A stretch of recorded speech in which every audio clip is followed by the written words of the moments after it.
Darles la bienvenida y agradecerles por estar presentes en la conferencia de hoy. Quisiera que me indiquen, por favor, si el audio está bien, si es que me escuchan, si es que me escuchan bien, o hay que hacer algún ajuste.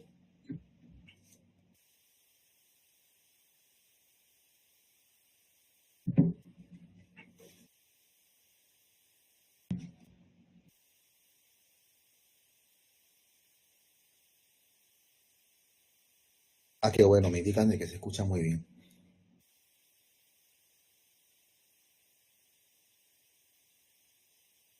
Bueno, pues entonces vamos a iniciar la conferencia del día de hoy, no sin antes dar un agradecimiento a los directores de la Red Latinoamericana de Pediatría y Neonatología, al doctor Joshua Barbosa, al doctor Marco Rivera por la oportunidad de poderme dirigir a ustedes el día de hoy. Bueno, el tema de hoy es el síndrome de dificultad respiratoria neonatal, ¿no? Lo que anteriormente conocíamos como enfermedad de la membrana hialina.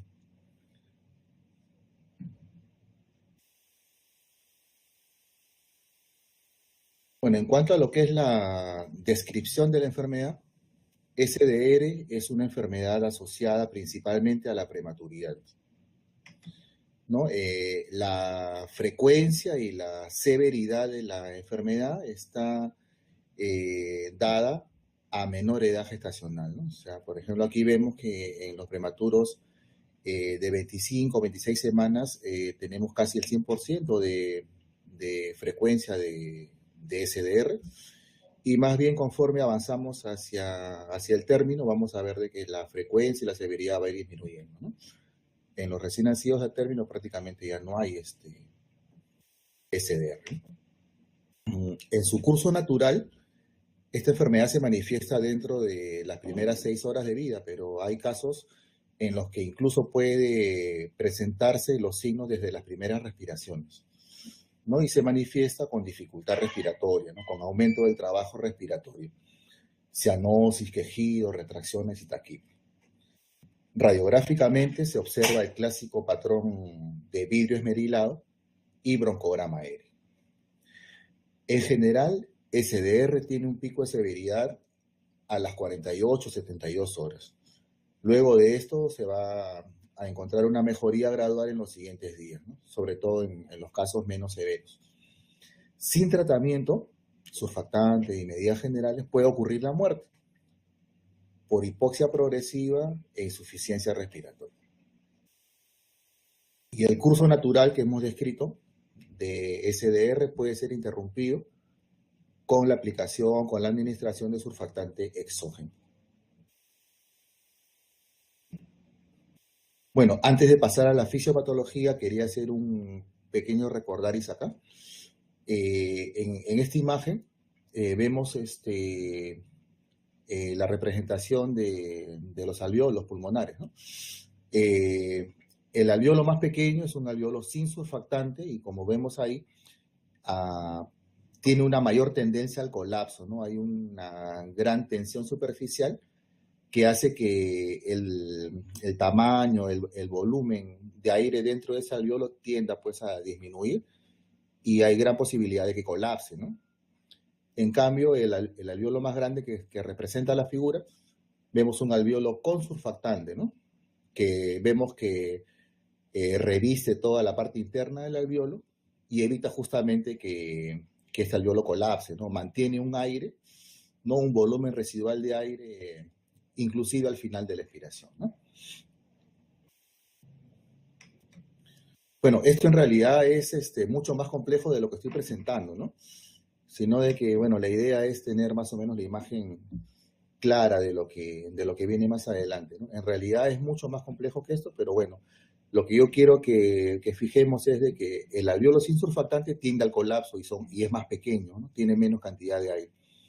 El alveolo con surfactante se mantiene abierto, ¿no? Se mantiene permeable, ¿no? Esta otra imagen es para recordar lo que es el desequilibrio ventilación-perfusión. Acá presentamos 3 alveolos. El alveolo del centro es el alveolo, no, la unidad normal, digamos, ¿no? Es un alvéolo bien ventilado y bien perfundido, ¿no? Entonces, en esta unidad del centro, el intercambio gaseoso se va a dar de manera normal, digamos, ¿no? O sea, la sangre entra por el lado venoso, ¿no? Se presenta el intercambio gaseoso, ¿no? Pasa oxígeno del alvéolo hacia la sangre y elimina el CO2 del capilar hacia el alvéolo, ¿no? Eso es lo que ocurre en una situación normal, ¿no? Hacia la mano izquierda tenemos el shunt, ¿no? O el cortocircuito intrapulmonar, ¿no? En este caso, el alvéolo está mal ventilado, ¿no? Como es el caso de la enfermedad que estamos tratando el día de hoy, ¿no? Al estar el alvéolo colapsado, atelectasiado, vamos a tener un alvéolo mal ventilado, pero bien perfundido, ¿no? Pero como vemos en la imagen, la sangre ingresa venosa y sale venosa, ¿no? Sin haber captado el oxígeno, como en la imagen del centro vimos anteriormente. A esto es lo que le llamamos el cortocircuito intrapulmonar, ¿no? Alvéolo mal ventilado, pero bien perfundido, y no se presenta la oxigenación, digamos, de la sangre, ¿no? Entra la sangre venosa y sale venosa. Y en la imagen del lado derecho, bueno, es para recordar lo que es el espacio muerto, ¿no? Es un alvéolo bien ventilado, pero mal perfundido, ¿no? Tampoco se va a dar ahí el intercambio de gases de manera adecuada. Ahora sí entramos a lo que es la fisiopatología. La causa principal del SDR es la deficiencia de surfactante asociado a la prematuridad. La prematuridad también se caracteriza por inmadurez de la estructura pulmonar. Ahora, además del déficit de surfactante, también pueden haber otras situaciones que conduzcan a una disfunción o inactivación del surfactante, ¿no? Esto lo podemos ver en asfixia perinatal, cesárea, sin trabajo de parto o por la excesiva cantidad de líquido pulmonar fetal, ¿no? En infección pulmonar también, y también podemos encontrar retardo de la maduración de pulmonar. Eso lo podemos observar en la diabetes materna y en algunos fetos de sexo masculino, ¿no? Y la síntesis también del surfactante puede verse comprometida por el estrés por frío, por hipovolemia, por hipoxemia y por acidosis, ¿no? Entonces, bien, decíamos que el principal factor es el déficit de surfactante. Al no tener suficiente surfactante, como mencionábamos en la imagen, va a haber un aumento de la tensión superficial, ya una mayor tendencia al colapso, el alvéolo tiende pues a atelectasiarse, ¿no? Se van a presentar atelectasias de manera generalizada en todo el pulmón, y la consecuencia de esto va a ser que va a haber una compliance pulmonar disminuida. Esto quiere decir de que los pulmones se vuelven duros, ¿no? Para poder inflar estos alvéolos necesitamos una presión mucho mayor. Disminuye la capacidad residual funcional. O sea, quiere decir de que el volumen residual que siempre debe haber al final de la expiración, en este caso, pues se pierde porque el alvéolo prácticamente se colapsó, se atelectasió. Hay una mayor tendencia al colapso, como mencionábamos, y un aumento del espacio muerto. Estos cambios en la fisiología pulmonar van a ocasionar una alteración, ventilación-perfusión, como mencionábamos en el gráfico anterior, ¿no? Esto también causa una alteración del intercambio gaseoso e hipoventilación, ¿no? El resultado final de todo esto es que vamos a tener hipoxemia y vamos a tener hipercapnia, ¿no? Una retención de CO2. Antes de pasar a la siguiente imagen, también creo que ya hemos mencionado, pero para puntualizar bien, necesitamos una mayor presión de distensión para inflar el alvéolo, ¿no? El alvéolo colapsado. Cada respiración requiere mayor esfuerzo que la anterior, y esto a la larga va a ocasionar fatiga muscular en el recién nacido. La reapertura repetitiva de estos alvéolos colapsados ocasionan daño a la arquitectura pulmonar.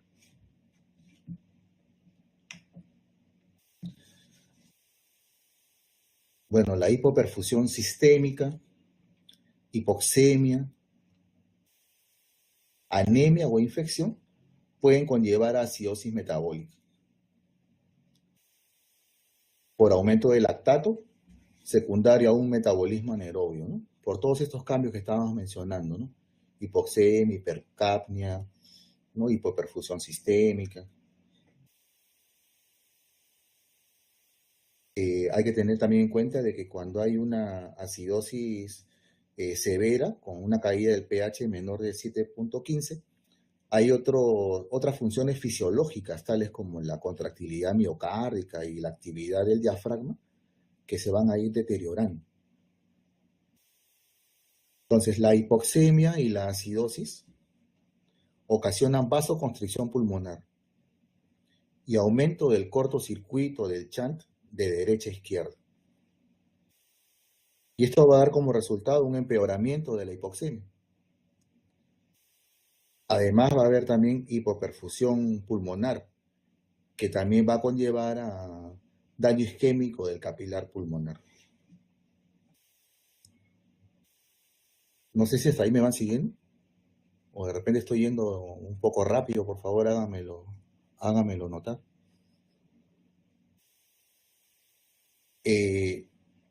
Además, hay otros factores desfavorables, ¿no?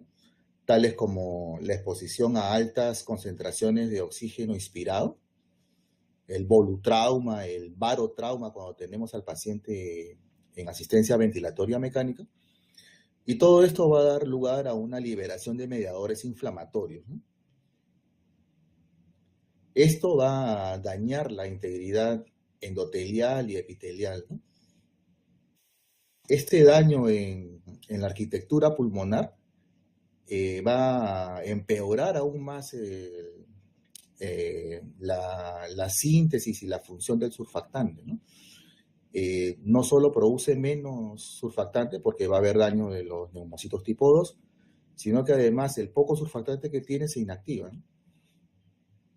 Entonces, este daño a nivel del endotelio y el epitelio finalmente conduce a una trasudación del contenido plasmático hacia el espacio alveolar, ¿no? Esta trasudación de plasma contiene fibrina, contiene detritus, ¿no? Que al coagularse dentro del alveolo, pues ya prácticamente anulan toda función de intercambio gaseoso, y esto va finalmente a conducir a la insuficiencia respiratoria y al SDR, ¿no?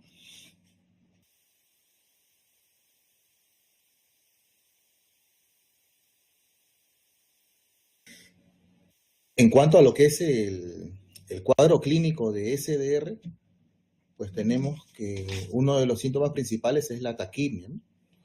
Esto es debido a que, como mencionábamos, hay volumen tidal bajo y el recién nacido va a incrementar su frecuencia respiratoria para mantener el volumen minuto. Pero conforme el niño se va agotando, la frecuencia respiratoria va a ir disminuyendo o inclusive se va, digamos, a detener, va a presentar una apnea. El quejido también es otra característica frecuente, importante en SDR, ¿no? Y que se va a dar por la exhalación contra la glotis cerrada, intentando producir una PEEP, ¿no? Y tratar de generar un poco de volumen residual y aumentar su capacidad residual funcional, ¿no? Un intento del recién nacido de evitar la atelectasia, ¿no? Ahora, hay que también tener en cuenta de que cuando uno coloca un tubo endotraqueal, está bypassando este mecanismo compensatorio del niño y en algunas ocasiones puede observarse una caída importante en la presión arterial de oxígeno. Vamos a tener signos de trabajo respiratorio incrementado como el aleteo nasal, ¿no? En el cual aumenta el diámetro de la vía aérea superior para intentar disminuir la resistencia. Y las retracciones, ¿no? Las retracciones que, sobre todo de los músculos intercostales y subcostales, para ayudar a sobrepasar la presión requerida para inflar los pulmones, ¿no? Acuérdense que este es un pulmón con una compliance, con una distensibilidad muy baja y que requiere generar una presión de extensión muy, muy alta, ¿no? Una gran presión para poder inflar estos pulmones. Entonces, esto hace de que, además del diafragma, intervengan músculos accesorios como los intercostales, los subcostales, ¿no? Y como la caja torácica en los prematuros es muy flexible, también se puede evidenciar una retracción external profunda durante la inspiración, ¿no? Una retracción sifoidea marcada, ¿no? Podemos encontrar cianosis, que es el resultado de una oxigenación inadecuada, palidez, que es por la acidosis, ¿no? Ocasionada por la retención de CO2, ¿no? Menciona también en la revisión que hice que la combinación de trabajo respiratorio incrementado, cianosis y acidosis causa letargia y desinterés en la alimentación, ¿no? Y eventualmente apnea. Los recién nacidos con asfixia intraparto o extremadamente prematuros pueden presentar apnea inmediatamente después del parto. Al examinar estos niños podemos encontrar también que los ruidos pulmonares van a oírse lejanos, distantes a la ocultación, y también vamos a encontrar rales finos, rales inspiratorios finos, que son debidos a la reapertura de los alvéolos colapsados y húmedos, ¿no?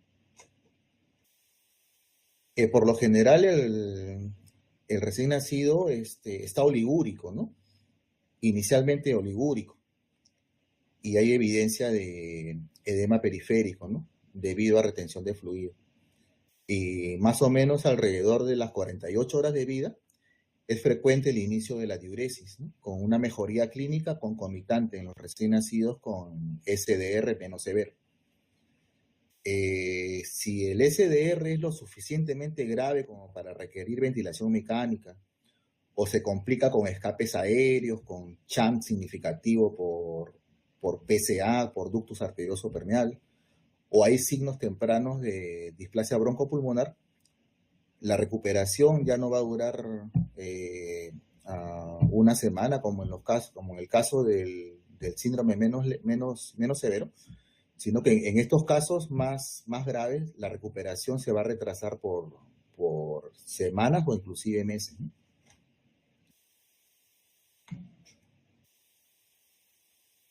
En cuanto a lo que es la radiografía, es característico el patrón retículo granular difuso que da la clásica apariencia de vidrio esmerilado, ¿no? Junto con broncogramas aéreos.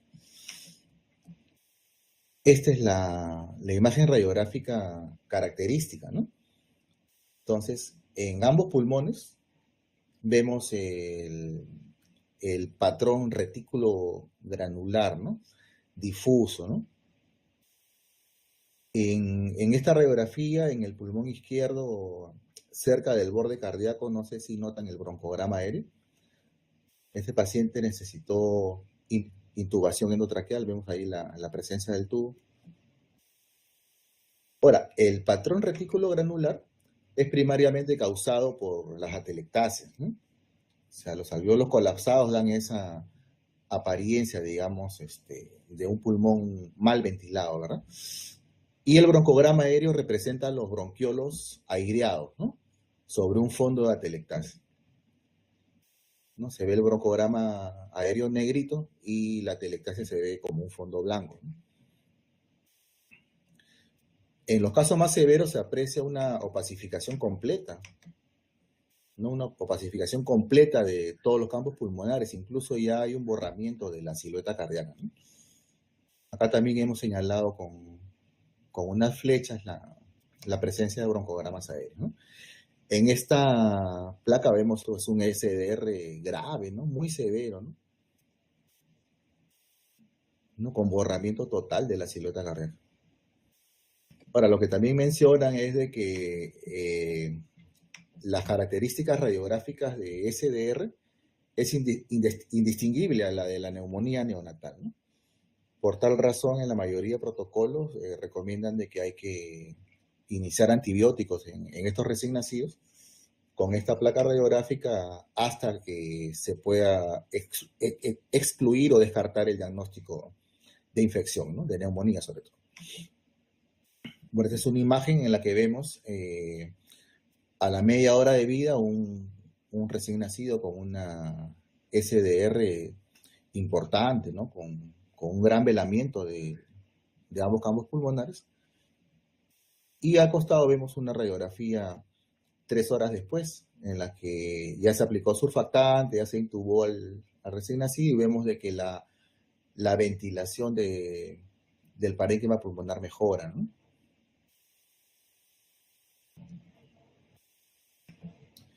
Bueno, seguimos avanzando. En cuanto a lo que es el manejo de SDR, por lo general se hace en 4 aspectos, ¿no? Prenatal, estabilización en atención inmediata, soporte respiratorio y surfactante y los cuidados de soporte, ¿no?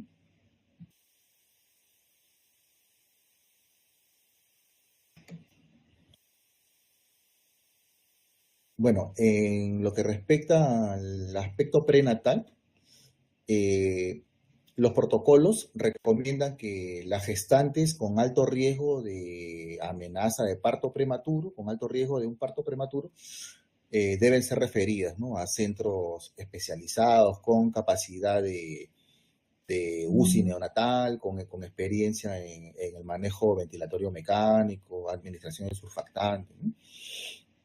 Eh, Se recomienda también el uso de corticoide prenatal a toda gestante de 23 a 34 semanas con riesgo de parto prematuro, ¿no? Los regímenes que se recomiendan son betametasona en 2 dosis, 12 miligramos cada 24 horas, o dexametasona en 4 dosis de 6 miligramos intramuscular cada 12 horas. Y se puede considerar un segundo curso de corticoide prenatal 7 días después de la dosis inicial, ¿no?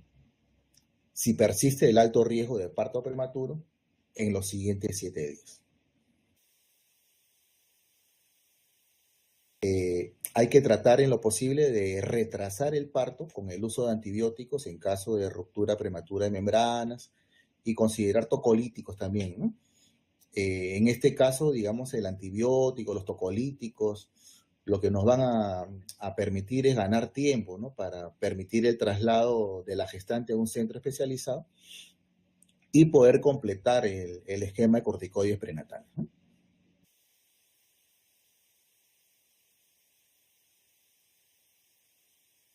Eh, con la administración de esteroides prenatales se ha observado una reducción en la muerte neonatal, menor riesgo de SDR, pero este efecto se limita a las madres que recibieron, como mencionábamos, ¿no? La primera dosis de esteroides en los días 1 a 7 antes del nacimiento. Eh, Menor riesgo de hemorragia intraventricular, menor riesgo de enterocolitis necrosante y menor necesidad de soporte ventilatorio y admisión a la UCI neonatal.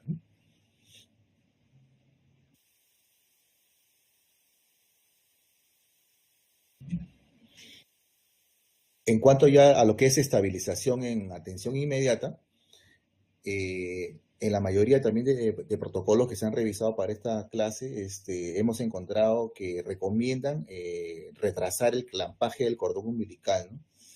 Por lo menos 60 segundos para promover la transfusión placentofetal y disminuir de esta manera la necesidad de transfusiones en el recién nacido, disminuir la posibilidad de que aparezca hipotensión y hemorragia intraventricular, ¿no? Eh, Hay también una recomendación fuerte en el uso de la menor FIO2 posible para mantener una frecuencia cardíaca mayor de 100, ya que el recién nacido prematuro tiene un mayor riesgo de daño por reperfusión y daño oxidativo. Hay que iniciar la estabilización con oximetría preductal y blender, ¿no? Un mezclador, siendo suficiente un FIO2 de 30% en la mayoría de recién nacidos menores de 32 semanas.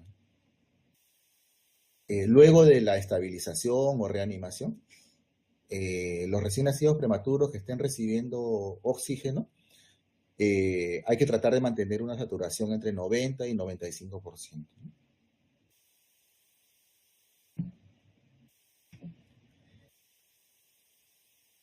Bueno, Se recomienda también que la reanimación o estabilización en la sala de partos siga las recomendaciones de la Asociación Americana de Corazón y de la Academia Americana de Pediatría, ¿no?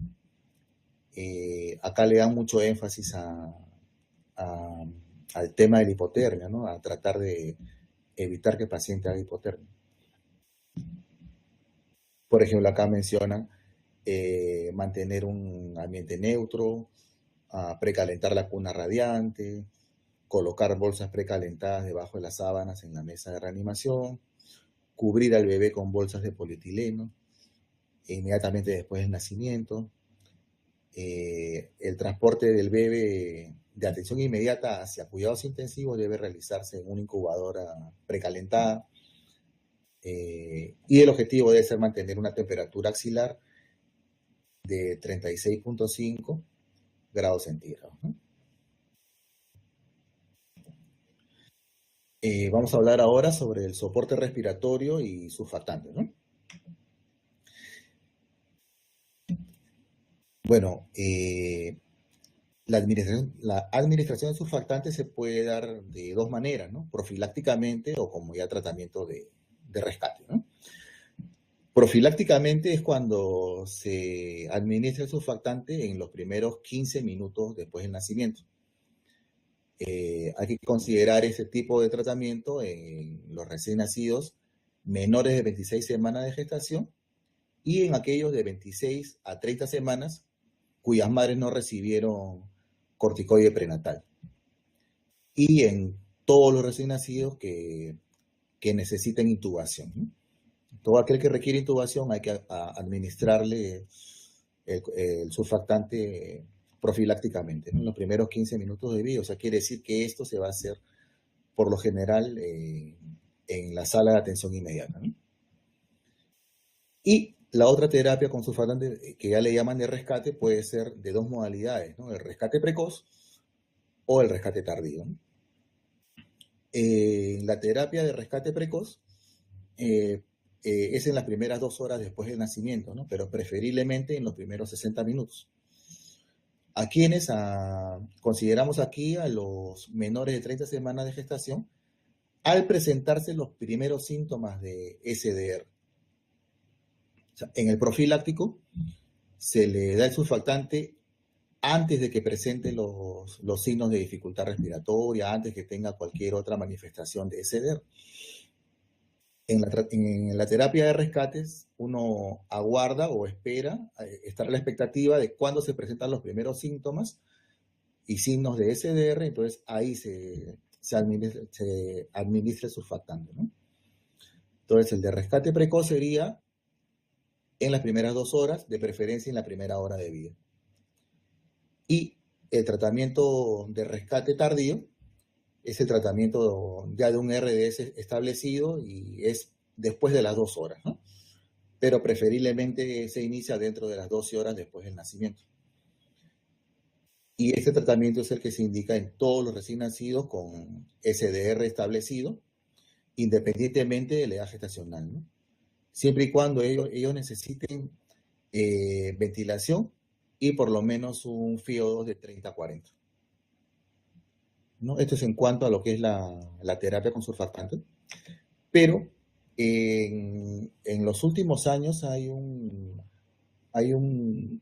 gran número de estudios en los que se está proponiendo ahora el uso del CPAP temprano o CPAP precoz, ¿no?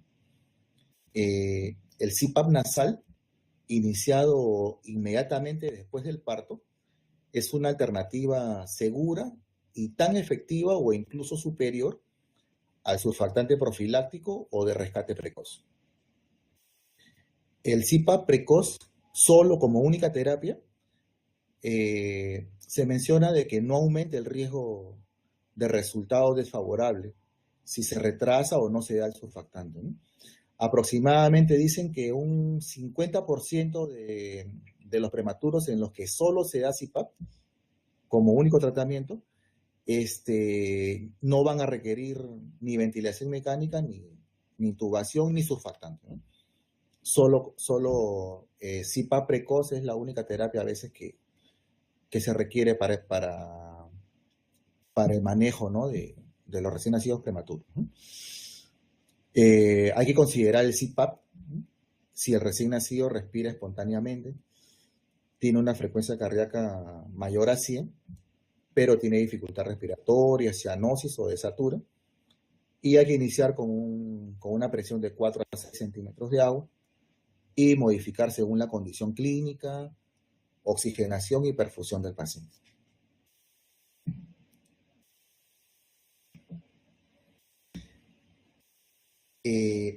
Ahora, esto se hace porque se ha visto que el surfactante profiláctico puede resultar en intubación y administración de surfactante innecesarias para muchos recién nacidos. Los recién nacidos prematuros que requieren intubación y requieren un FiO2 mayor de 40%, deben recibir el surfactante lo más pronto posible, ¿no? Lo que mencionábamos, el tratamiento de rescate precoz, ¿no? Si es que ya requiere intubación y un FiO2 alto, pues hay que intubarlo y hay que ponerle el surfactante, ¿no? Lo más pronto posible, ¿no? El uso selectivo de surfactante de rescate temprano es lo recomendable. Esto nos va a brindar un menor riesgo de muerte, enfermedad pulmonar crónica y escapes aéreos, ¿no? En comparación al surfactante de rescate tardío. Un protocolo sugerido que encontré también es dar surfactante de rescate precoz a los recién nacidos menores de 26 semanas y que requieran un FiO2 mayor a 0.30 y a los mayores de 26 semanas con un requerimiento de FiO2 mayor a 0.40.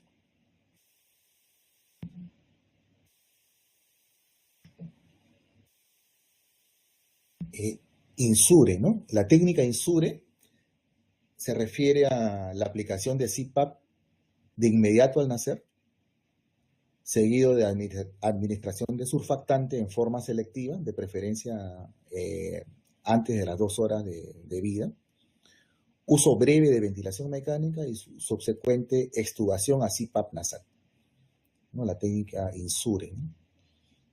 Esta técnica, Insure, puede ser considerada como una alternativa al uso rutinario de intubación y surfactante con continuación de ventilación mecánica, ¿no? Que era lo que hacíamos anteriormente, ¿no? A un recién nacido prematuro, bueno, se le intubaba, eh, se le intubaba pronto, le poníamos el surfactante y lo conectábamos a un ventilador, ¿no?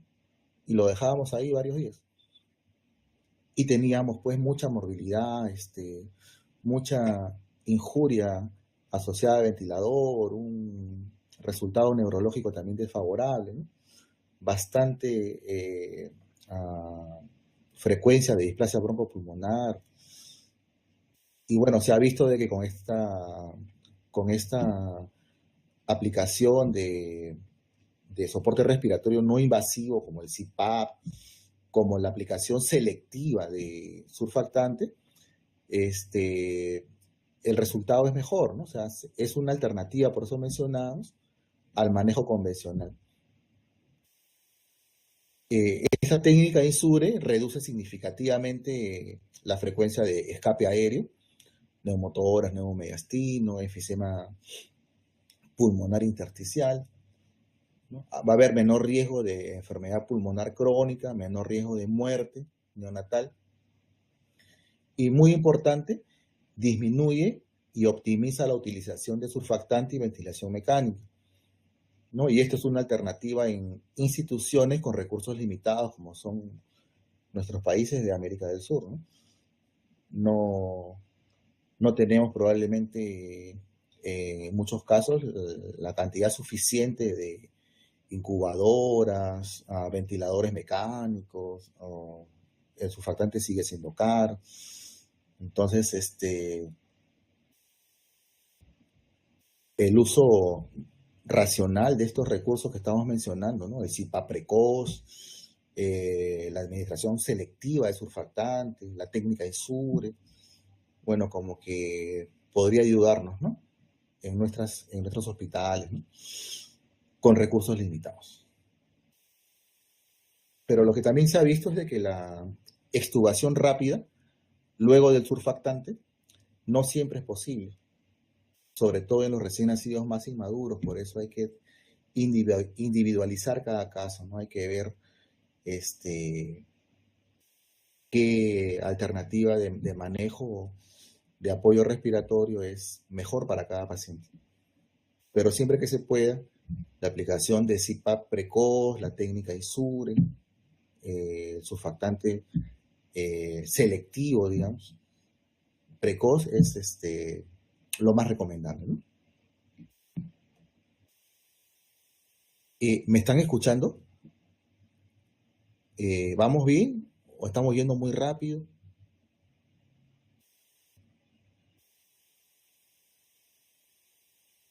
Ah, qué bueno. Creo que me van siguiendo todos. Bueno, continuamos entonces. Entonces, cada uno de estos aspectos que estoy mencionando, pues son capítulos enteros, ¿no? O sea, solo hablar de CPAP, pues seguramente abarcaría una extensa charla, o hablar sobre surfactante, pues también es todo un capítulo, ¿verdad? Y pues la cantidad de estudios, de investigaciones, es realmente enorme, ¿no? O sea, se está investigando mucho en esto de lo que es el soporte respiratorio no invasivo. Hay una lista de estudios en los que finalmente, bueno, hay recomendaciones que he tratado de resumirlas en las diapositivas que les estoy pasando, pero en realidad esto es bastante extenso, ¿no? Bueno, en cuanto a lo que es el surfactante, eh, en lo posible hay que tratar, ¿no? Hay que, si es que está en las posibilidades, dar un surfactante natural, ¿no? Antes que uno sintético, ¿no? El surfactante de origen porcino, el Poractan alfa o Curosurf, da una mejoría más rápida de la oxigenación en comparación al de origen bovino, Veractan, Surbantan. Ahora, hay estudios en los que se ha encontrado que el Poractan alfa a una dosis de 200 miligramos por kilo es mejor que dar 100 miligramos por kilo y es mejor que dar Veractan o Surbantan, ¿no? En el Perú, por lo menos en mi hospital, tenemos Surbantan, no tenemos Poractan alfa. Me parece que en México sí tienen Poractan alfa, puro surf, que parece que hay un mejor resultado con este surfactante. Pero bueno, hay que usar lo que tenemos a mano y en lo posible, como mencionábamos, si se puede usar un surfactante natural, hay que preferirlo, ¿no?, al uso de uno sintético. En algunos casos, con intervalo de 6 a 12 horas, o antes si hay inactivación por infección, meconio o sangre, una inactivación del surfactante, después de 12 horas de la dosis inicial se puede repetir una segunda dosis de surfactante si se requiere para manejar al paciente una FiO2 mayor de 30 a 40%, una presión media en la vía aérea mayor de 7 centímetros de agua o un CPAP mayor de 6, para mantener una saturación de oxígeno mayor de 85 y una PaO2, una presión arterial de oxígeno mayor de 50. Entonces, si ya le pusimos surfactante al paciente, pero para mantener una saturación mayor de 85 o una presión arterial de oxígeno mayor a 50, necesitamos darle un FiO2 mayor de 30, 40 y una presión media en la vía aérea mayor de 7, entonces esto sería no una razón, un criterio para repetir una segunda dosis de surfactante. ¿En qué casos vamos a tener que considerar intubar al paciente y dar ventilación mecánica? Los recién nacidos que requieran una FiO2 mayor a 0.6 para mantener una presión arterial de oxígeno mayor a 60 milímetros de mercurio. Cuando tenemos una CO2 arterial en aumento, mayor a 60 milímetros de mercurio, en especial si hay una caída del pH, ¿no? Cuando el pH está menor de 7.20, ¿no? A este hay que intubar, ¿no? Igual cuando tenemos que el recién nacido presenta apnea de severidad en aumento, dificultad respiratoria progresiva en aumento, a pesar del uso de CPAP, una saturación preductal, como mencionamos, menor a 85, en todo aquel recién nacido que haya necesidad de administrar surfactante, vamos a tener que intubarlo, y en los casos en los que haya necesidad de mantener una vía aérea permeable, ¿no?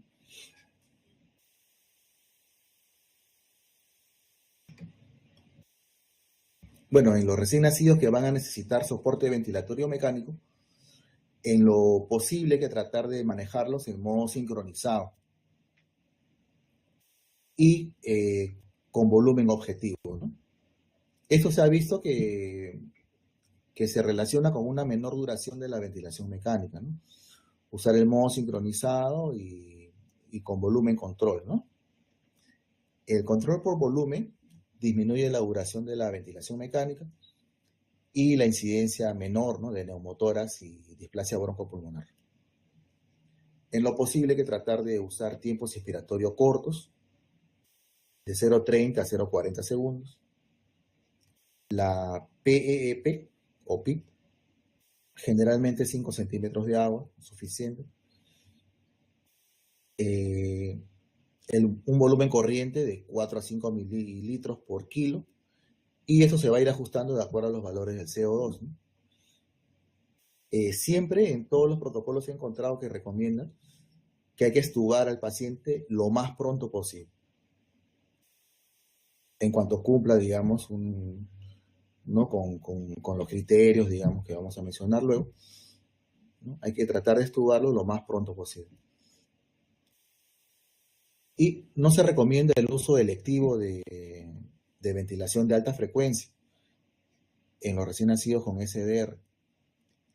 Bueno, también el uso más que nada es un uso de rescate, ¿no?, cuando la ventilación mecánica convencional ha fallado.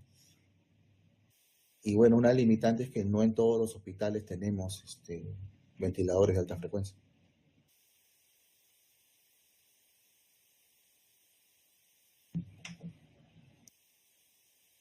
Indicaciones ya para extubar al paciente, que el paciente tenga estabilidad clínica, que haya una mejoría en la radiografía de tórax, que haya evidencia de una adecuada respiración espontánea, que el paciente tenga un buen patrón respiratorio, gases arteriales estables con una saturación de oxígeno dentro de un rango apropiado, ¿no?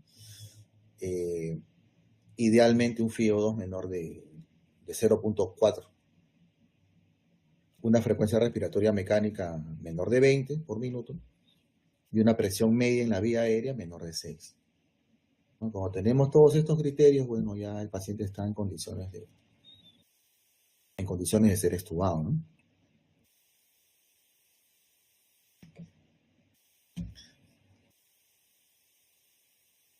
Bueno, este es un gráfico que encontré en una revista española, que me parece interesante. Bueno, aquí dice que los niños prematuros menores de 1.500 gramos de peso, el neonatólogo valora la presencia de SDR y la necesidad de reanimación, usando también un pulso oxímetro siempre preductal, ¿no? Si no hay signos de SDR o si no hay necesidad de reanimación, el recién nacido prematuro pasa a cuidados generales para intentar favorecer el contacto piel a piel con su mamá, ¿no? Si hay signos de SDR o hay necesidad de reanimar al prematurito, bueno, en este caso vamos a iniciar la reanimación aplicando presión positiva, ¿no? 15 a 20 insuflaciones. Esto podemos hacerlo con el NeoPAF y colocar una presión de distensión, una presión CPAP de más o menos 6 centímetros de agua, administrando oxígeno caliente y húmedo durante 5 minutos. Esto se puede hacer con el NeoPAF.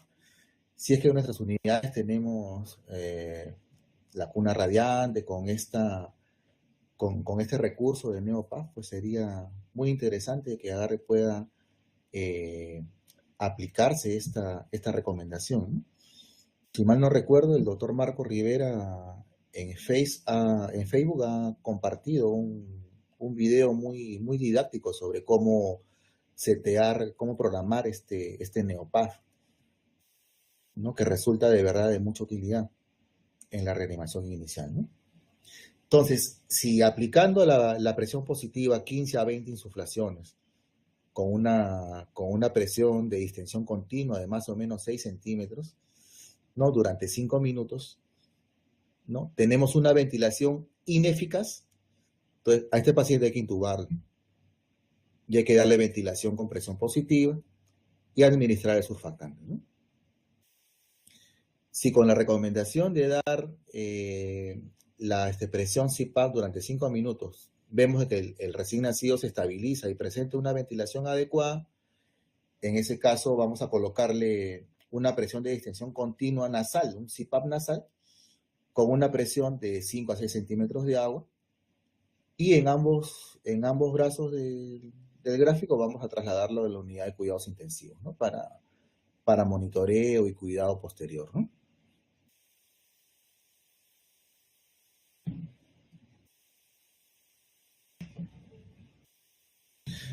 Bueno, los cuidados de soporte, porque como se sabe, no todo es oxígeno, no todo es ventilación, no todo es surfactante, sino que además hay que dar, pues, ¿no? Los cuidados que requiere todo prematuro, ¿no? Hay que evitar el deterioro del recién nacido durante el traslado de atención inmediata hacia la UCI, ¿no? Ya mencionábamos que hay que hacer el traslado en una incubadora precalentada. Todo recién nacido prematuro que ha requerido intubación debe ser ventilado en la incubadora de transporte. Y estos parámetros durante ese traslado hay que irlos regulando, los parámetros de la ventilación, de acuerdo a la saturación y de acuerdo a la condición clínica, ¿no? Sobre todo hay que cuidar que haya una adecuada expansión torácica, ¿no? Eh, Otro aspecto importante en el cuidado del recién nacido prematuro con SDR es la manipulación mínima, ¿no? Ya que la succión endotraqueal, una punción lumbar, tomar una radiografía y cualquier otro procedimiento que lo estrese al bebé, puede hacer que la respiración se torne muy irregular, incluso llegar a la apnea, o incrementar el chant, el cortocircuito de derecha a izquierda y presentar una rápida caída en la presión arterial de oxígeno. Pues, en lo posible que tratar de hacer manipulación mínima a estos bebés, ¿no? Hay que iniciar antibióticos, por lo general ampicilina más un aminoglucósido, hasta descartar neumonía y sepsis. Algo novedoso que, bueno, yo no lo conocí hasta ahora es que en algunas unidades donde la infección por hongos es frecuente, están recomendando la profilaxis con fluconazol, 3 miligramos por kilo, 2 veces por semana, por 6 semanas, ¿no? En los recién nacidos menores de miligramos o menores de 27 semanas de edad gestacional. Incubadora, como mencionábamos, para mantener una temperatura corporal de 36,5. Fluidos intravenosos, inicialmente de 60 a 80 mililitros por kilo por día.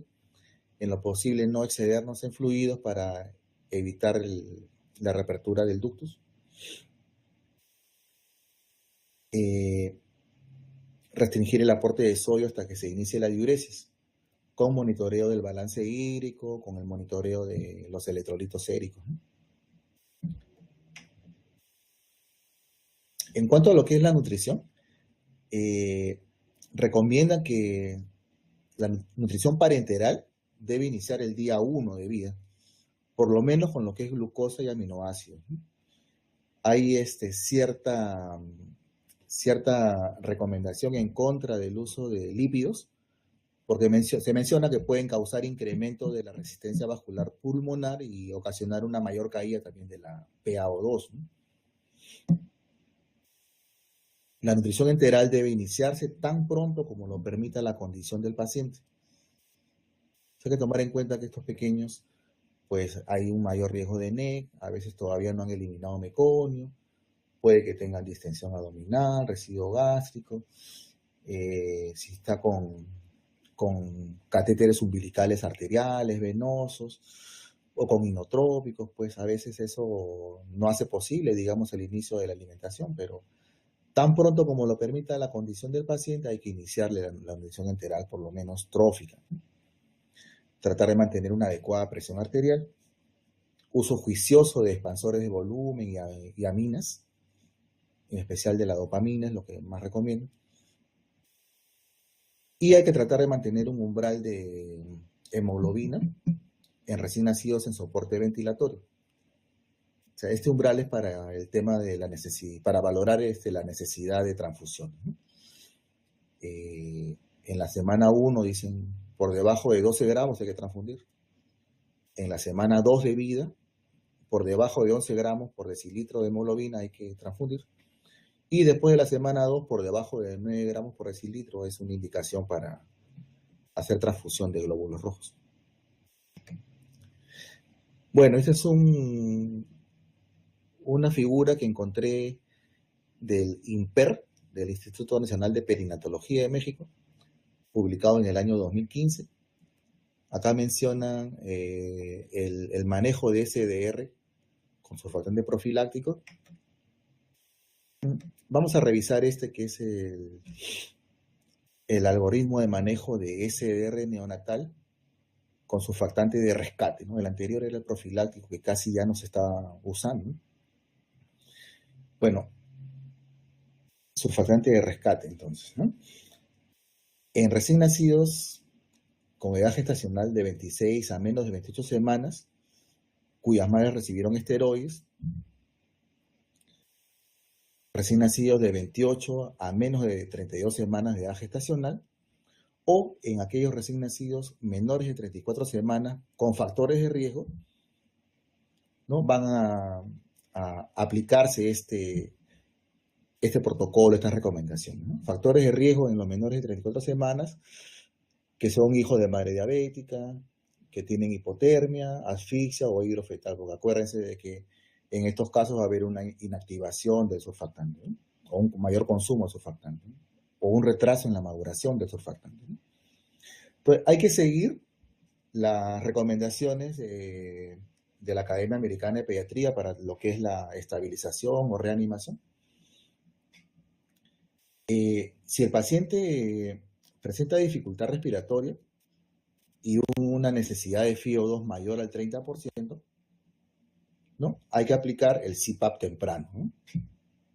El CPAP nasal temprano. Como alternativas menciona en este protocolo que se puede usar la ventilación nasal o la ventilación nasofaringea, que son otras formas de soporte respiratorio no invasivo. El CPAP nasal lo recomiendan usar con una presión, ya mencionábamos, de 5 a 6 centímetros de agua, usando un FiO2 de entre 21 y 60% para mantener una saturación de oxígeno de 88 a 93, ¿no? Aunque la mayoría de protocolos que he revisado, ya mencionaba también de que la recomendación es de que en todo recién nacido que requiera oxigenoterapia, hay que tratar de mantener la saturación entre 90 y 95. Me comentaban mis compañeros que asistieron al CIBEN en Paraguay últimamente, también creo que esa ha sido una de las recomendaciones, ¿no? Que la saturación hay que tratar de mantenerla entre 90 y 95.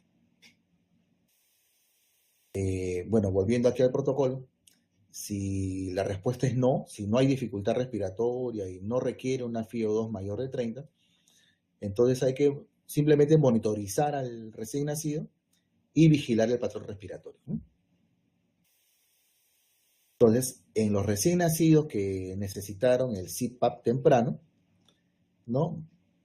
Siguiendo con el protocolo, si persiste con dificultad respiratoria y requiere un FiO2 mayor de 40% y tiene una radiografía de tórax compatible con SDR, nos vamos al siguiente gráfico. Entonces, en este paciente necesitamos intubarlo, ¿no? Si a pesar del CPAP persiste con dificultad respiratoria, necesita más de 40% de FiO2 y tiene una radiografía compatible con SDR, entonces se le va a intubar y se le va a administrar el surfactante de rescate temprano. Si la respuesta es no, y entonces quiere decir que con el CPAP se estabilizó, entonces continuamos con el CPAP hasta cumplir los criterios para retirarlo. Y si en caso falla el CPAP, bueno, tenemos que intubarlo y seguir con él, ¿no? Con la recomendación anterior. ¿En qué casos que el paciente ya está mejor vamos a retirar el CPAP? ¿Cuáles son los criterios de retiro del CPAP? Bueno, que tenga una presión de 5 centímetros de agua, una FiO2 de 21%, sin dificultad respiratoria o apneas, y una frecuencia respiratoria menor de 60 por minuto. ¿Y en qué caso decimos de que hay falla el CPAP? Cuando requiere una FiO2 mayor a 60%, una PEP mayor de 7, cuando el pH cae a menos de 7,25 y tenemos una CO2 mayor de 65, ¿no? O presencia de apnea también, ¿no?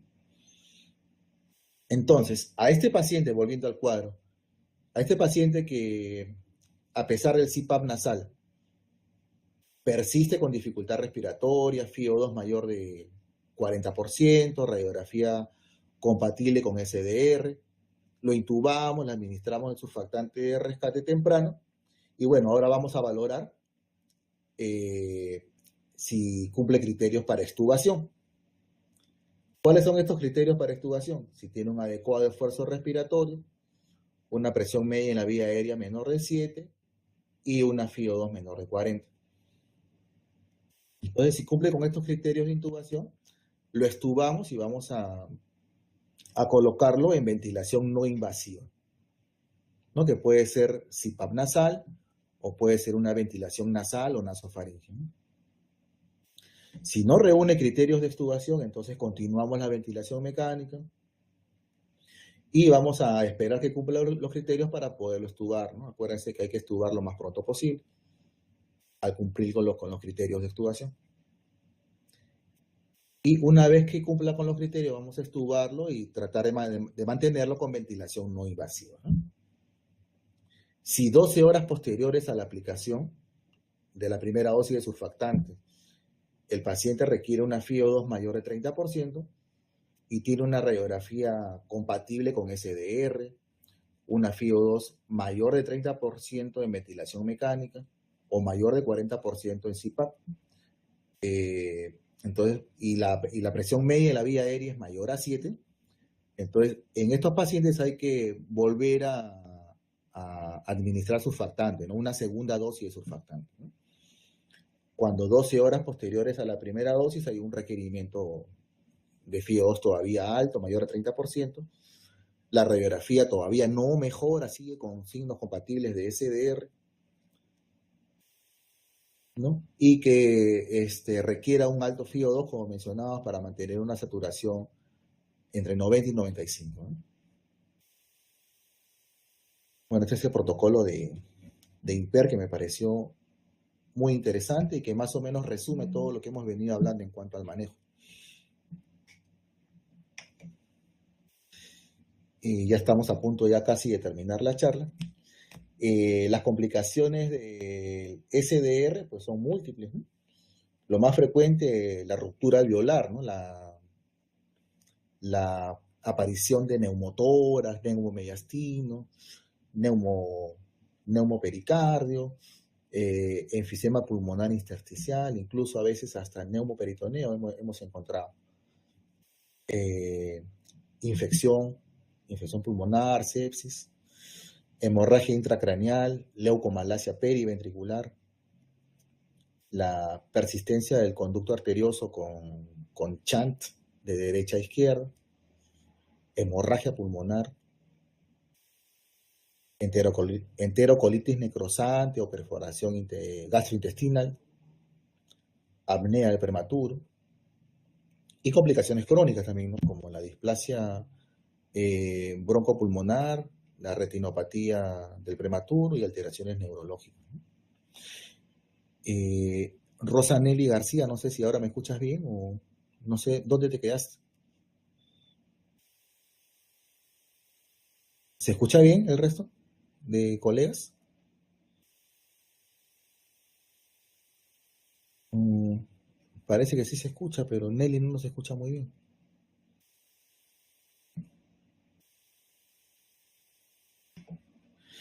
Y bueno, las consideraciones finales, eh, como conclusión ya de la charla de hoy, el corticoide prenatal favorece la maduración pulmonar. Eso, bueno, ya está, creo, bien establecido y hay que, en lo posible, tratar de aplicar a todas las madres con amenaza de parto prematuro, ¿no?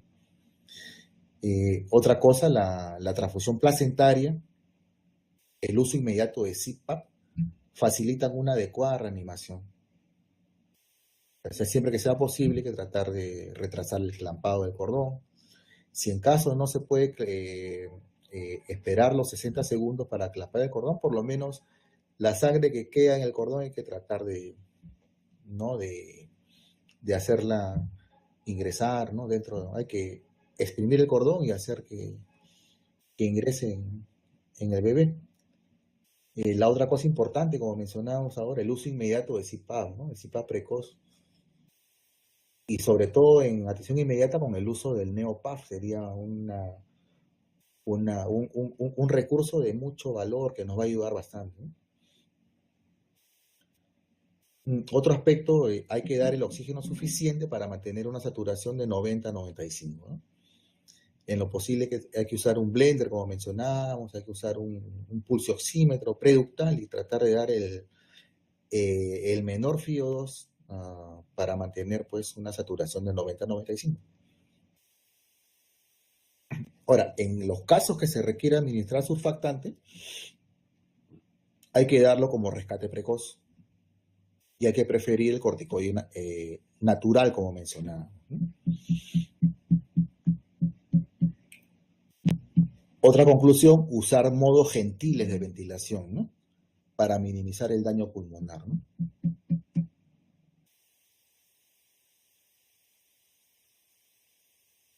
Y la terapia de soporte, ¿no? Que es importante, como mencionaba, los fluidos, los electrolitos, la nutrición, evitar la hipotermia, el uso profiláctico de fluconazol, que para mí fue una novedad, ¿no?